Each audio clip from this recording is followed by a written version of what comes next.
my own shots of, the prime time.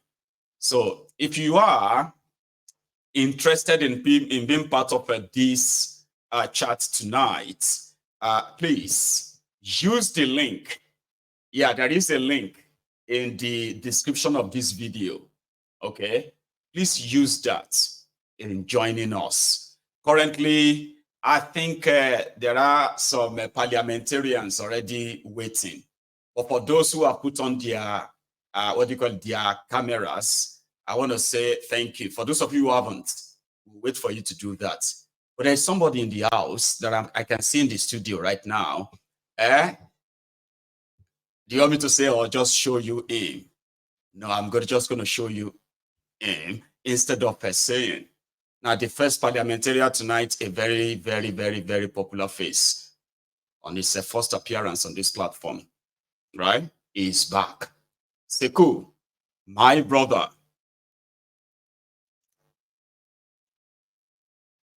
You can unmute, by the way. Yes, peace and blessing, my brother. How are you?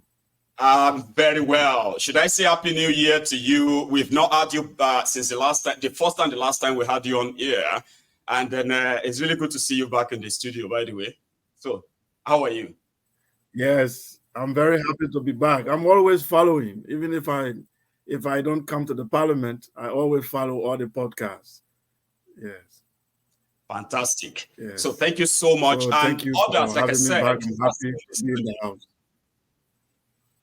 Thank you. Others who are still there in the studio who are yet to put on their own cameras, right? We'll wait for you. I think I have the first, worthy parliamentarian here that we can indeed rub minds together before the rest of you are ready. Please put on the camera, mute your microphone, and we can declare now the parliament open.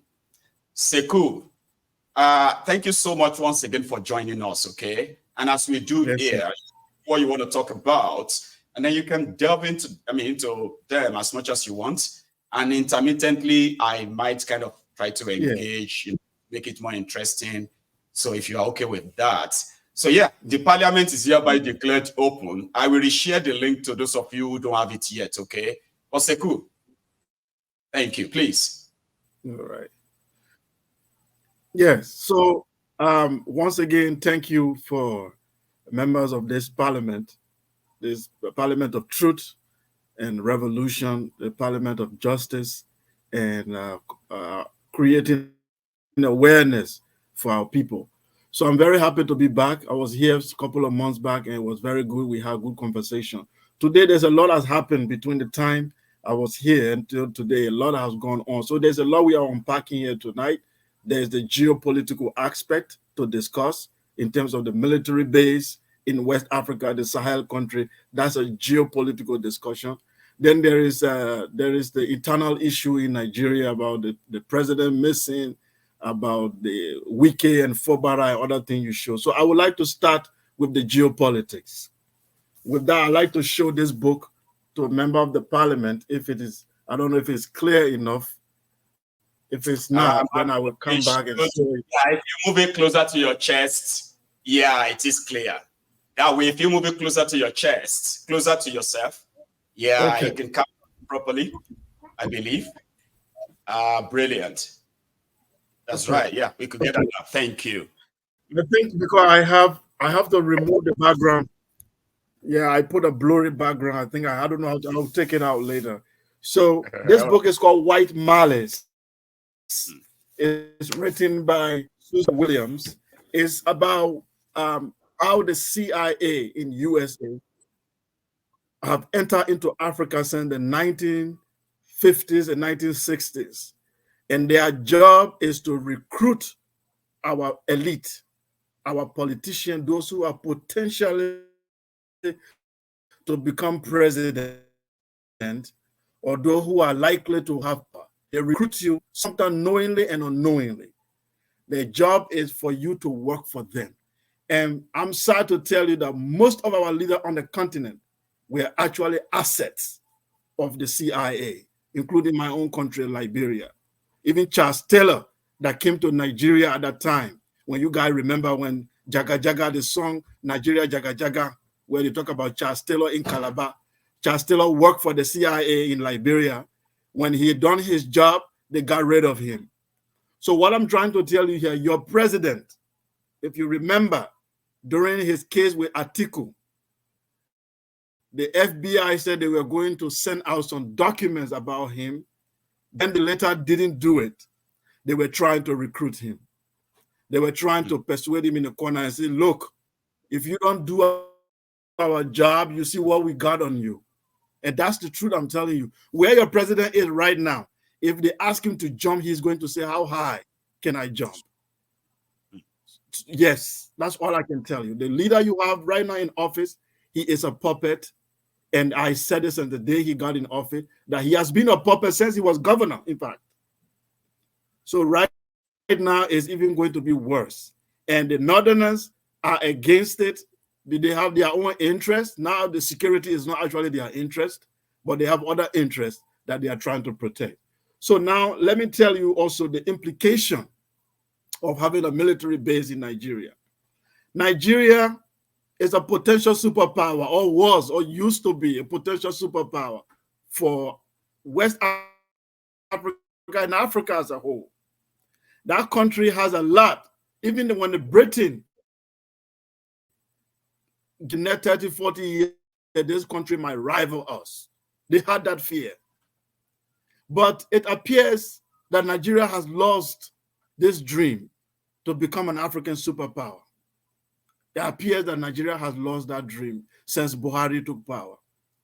To have a foreign military base in Africa is a country that is potentially to become a superpower in Africa, is to show that Nigeria has resigned, has given up its position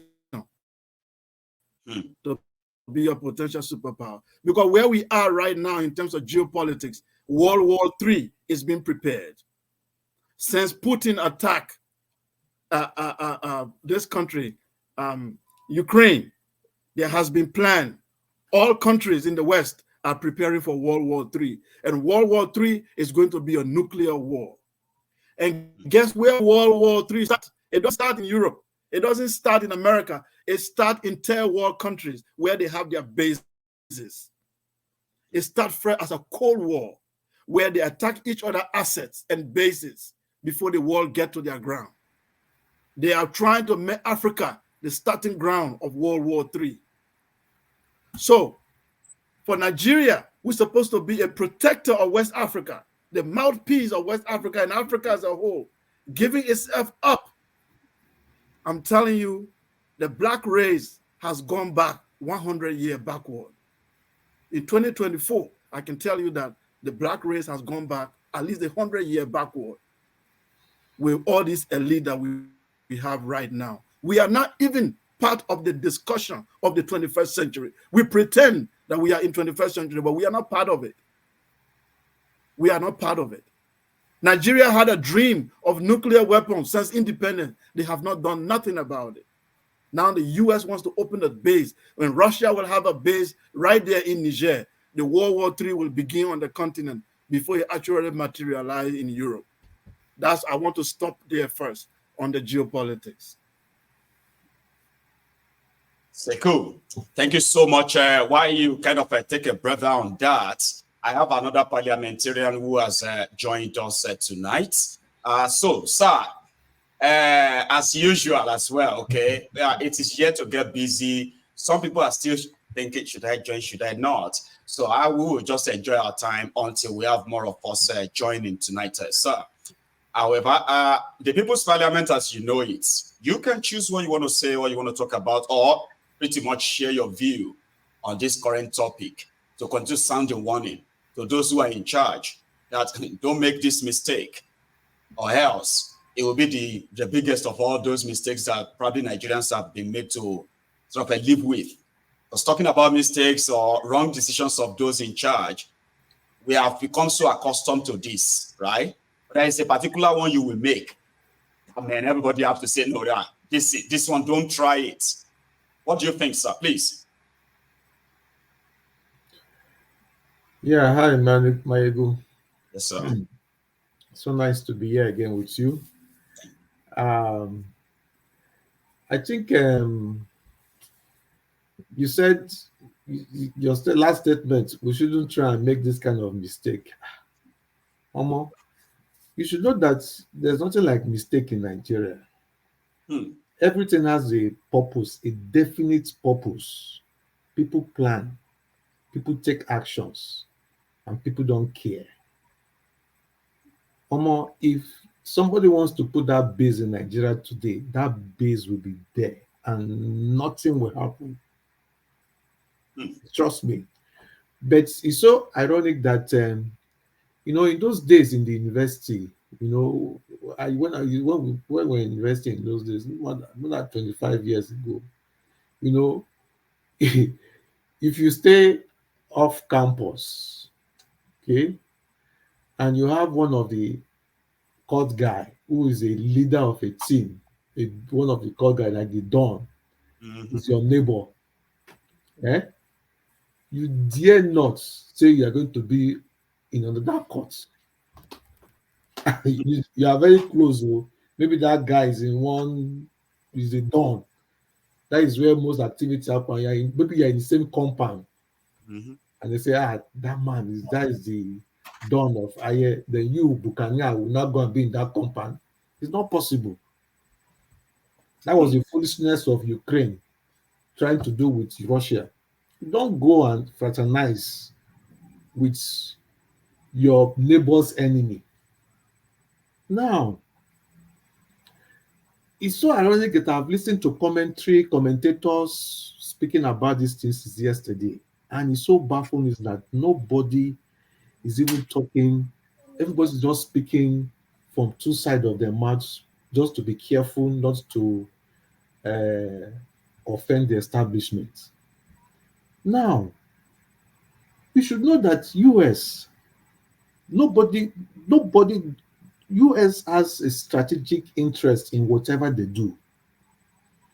The strategic interest of the US planting a base in Asia is quite different from that in Europe.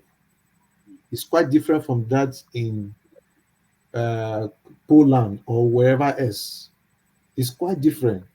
Can Russia go to Mexico to go and plant a base? Will the US allow?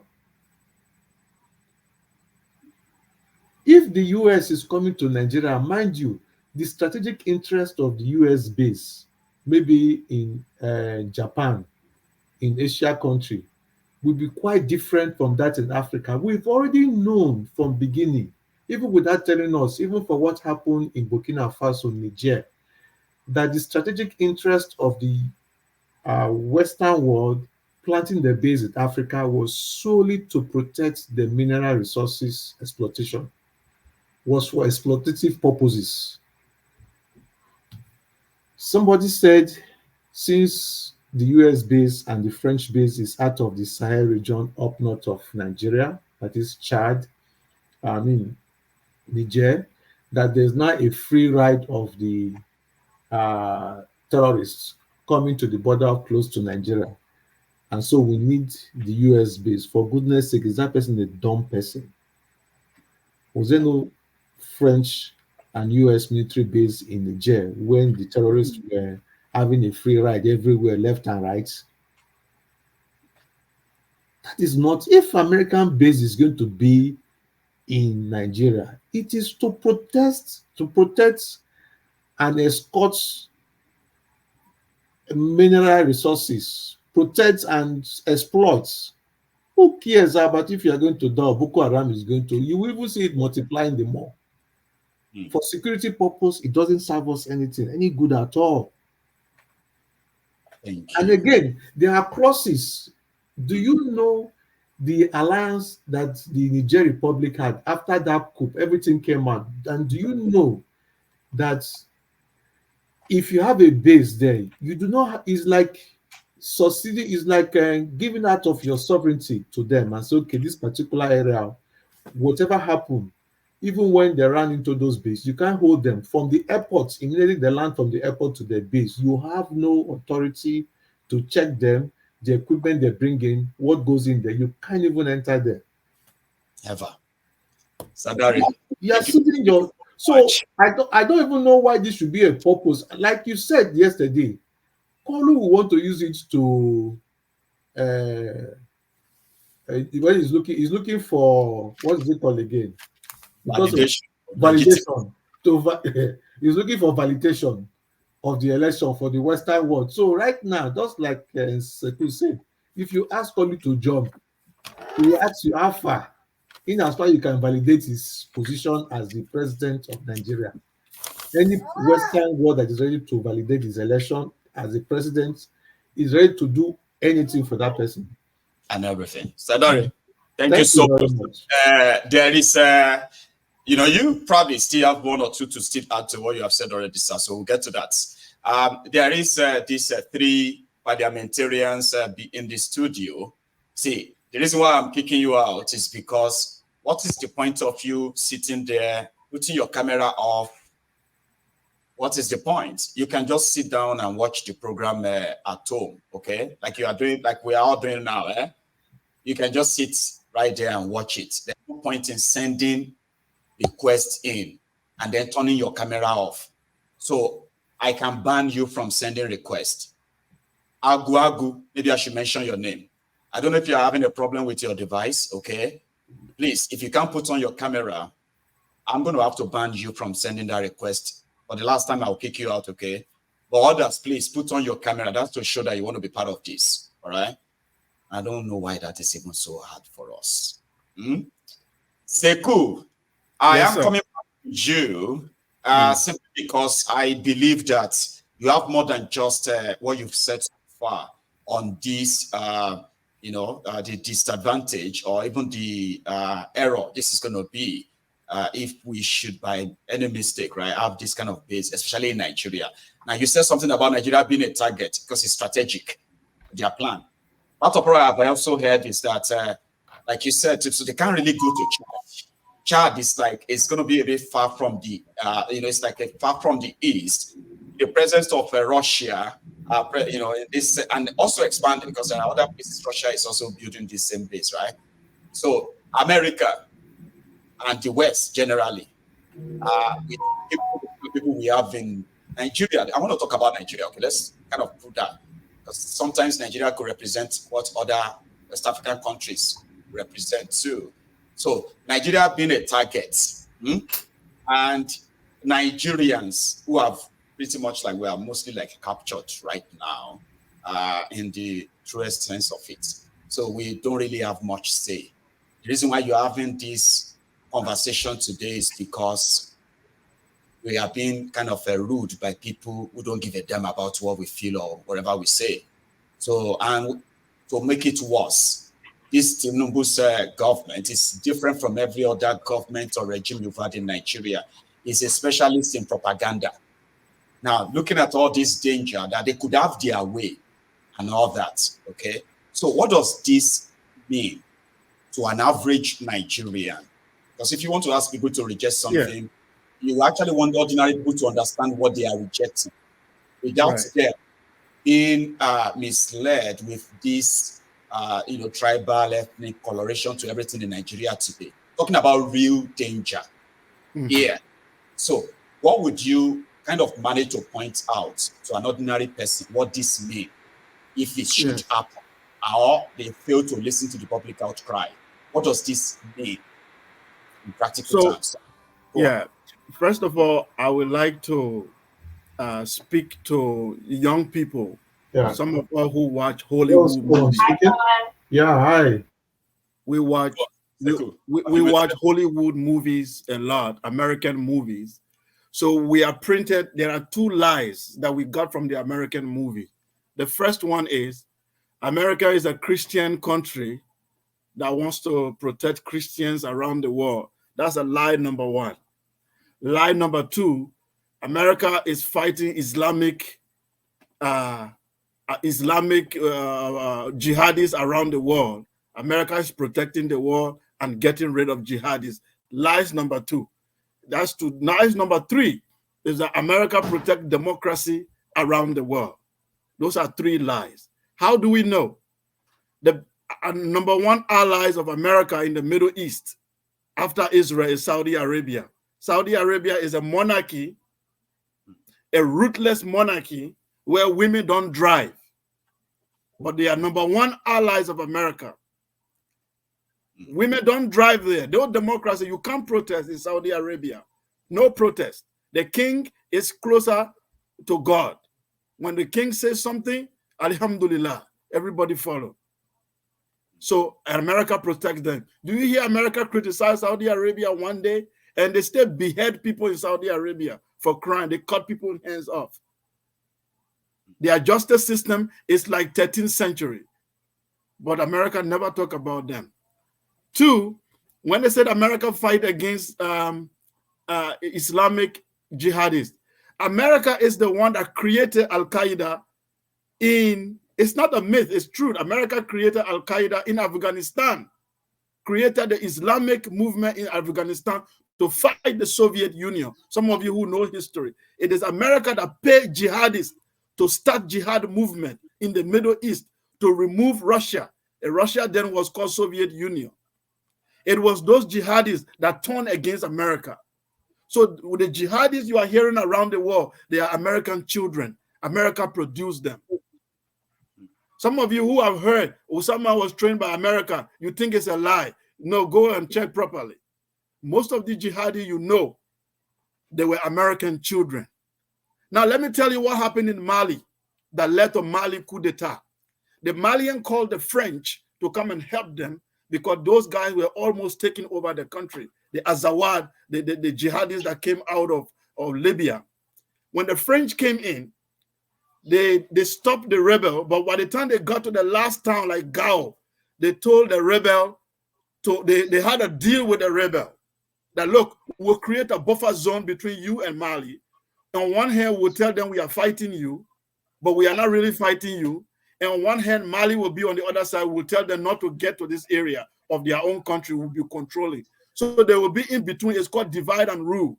Then they will be controlling the mineral resources of the country. There will not be peace forever, and you will always need them for you to get peace. Malians discovered that through leaked documents by Russian spies and show it to them that these people you say they are protecting you, they are actually having dinner, and they have breakfast with you in the morning. In the evening, they have dinner with the jihadists. They were using you guys. That's how the Malian soldiers decided to take over their country. And I speak to you, Malians were able to kick out all the rebels from the territory after the French left. So what you are seeing, the day you put a military base in Nigeria, that's the end of Nigerian sovereignty. You are no longer free. You are back again from square one. All the fight of Azikwe, all the fighting of Awolowo, all the fight of Namdia is zero. You've come back to base one. It's like, I always use this